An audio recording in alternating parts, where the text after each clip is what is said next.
Welcome back for more Intro to Java Programming.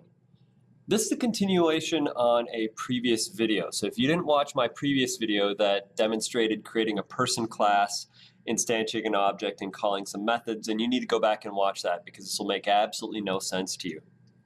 This video I'm going to talk about object-oriented principles. I'm going to talk about what objects are, and I'm going to talk about how you use objects.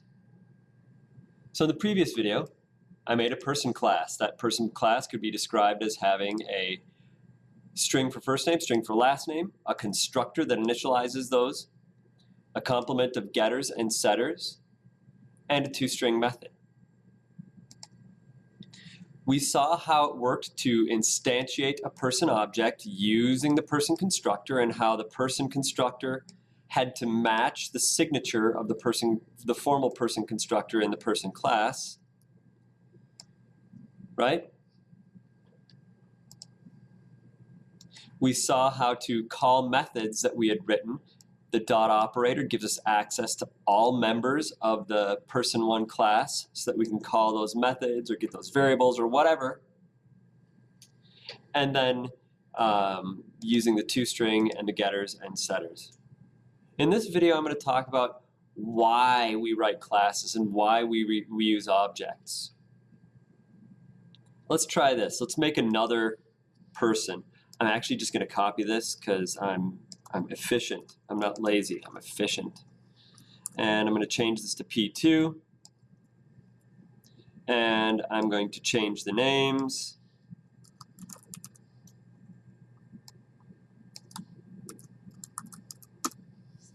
And now I've got two people. I've got a Charlie Gorel and I've got a Lila Leonard.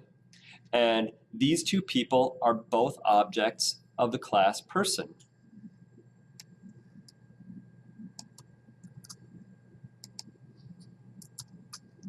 I'm going to make another person here.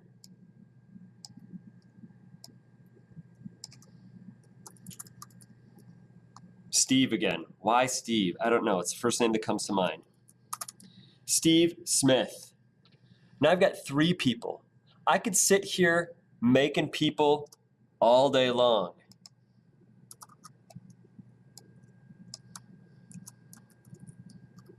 Jameson,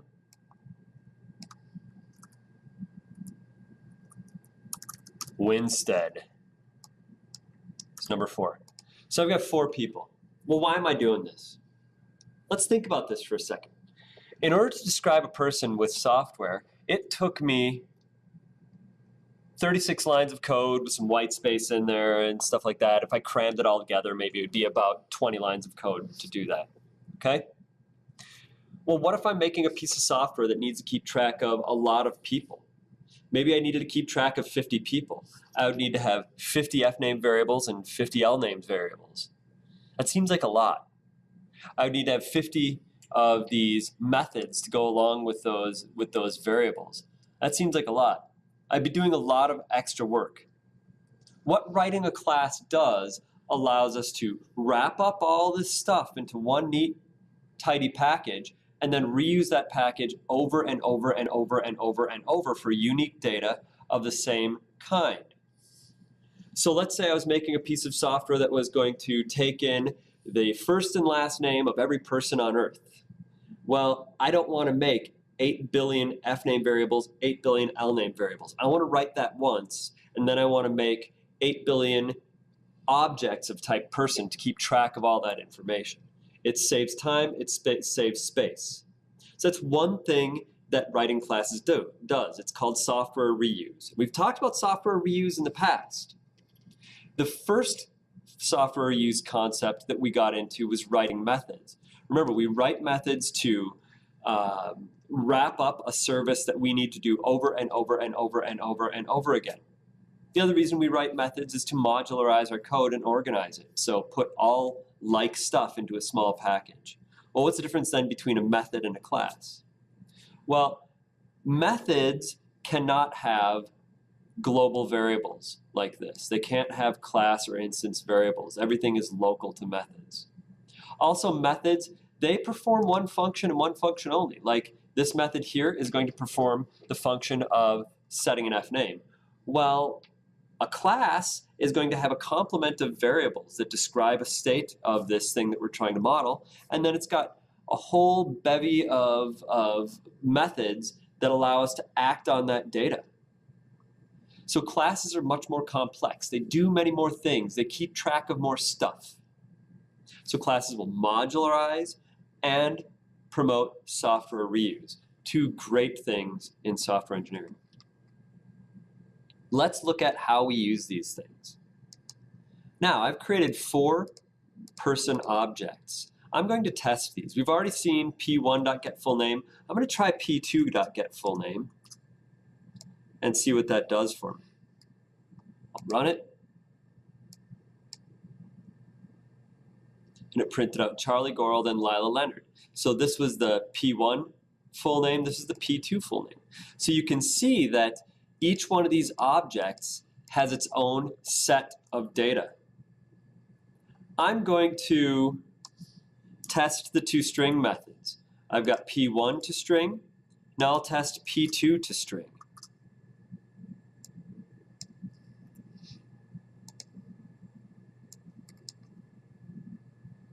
And you can see person fname Charlie, lname Goral, person fname Lila, lname Leonard.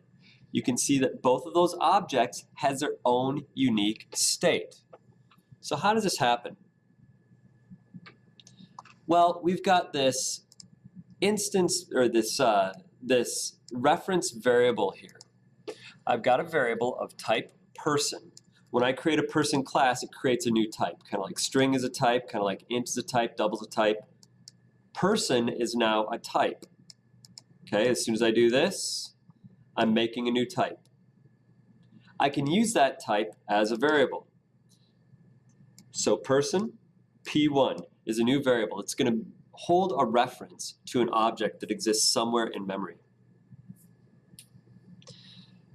So when I do this, it's going to create a new reference, and then when I do this, it's going to create new copies of the 2 variables, fname and lname.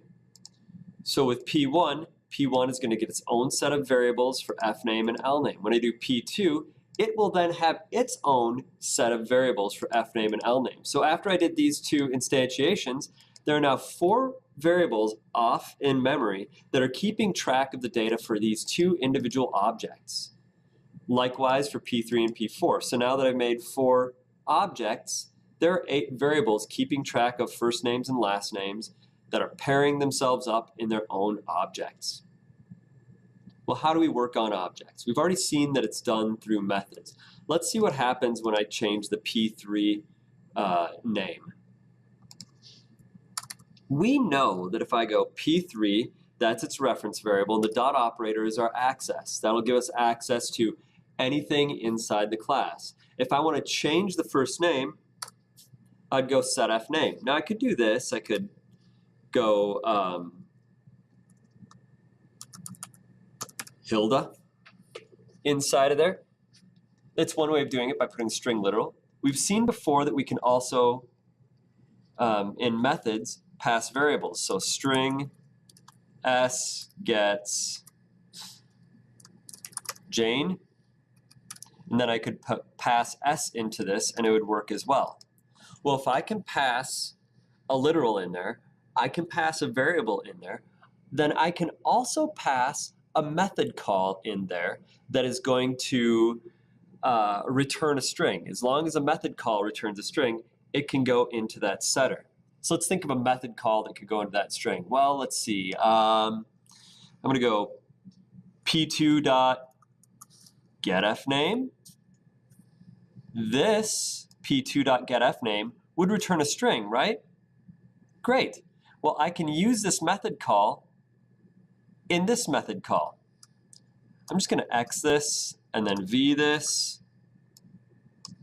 And you can see me using the method call from one object to pass data into the method call of another object. Now what you see here is one of those principles of object orientation, is that you can get objects to share data back and forth. Right now I'm sharing the fname from P2 with the fname from P3. I'm passing the value from P2's first name to P3's first name. Pretty cool. Now, the only way to do that is by having those objects sitting side by side. They have to be in the same scope, or they have to be accessible to one another through different types of methods.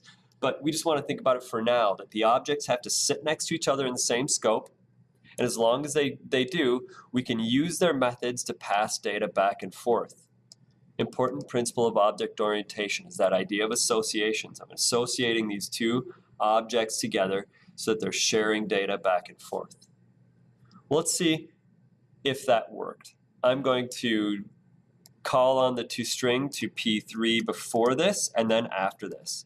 So this is going to be the initial state of P3, and this is going to be the state of P3 after that method was called, after I set the f name on P3.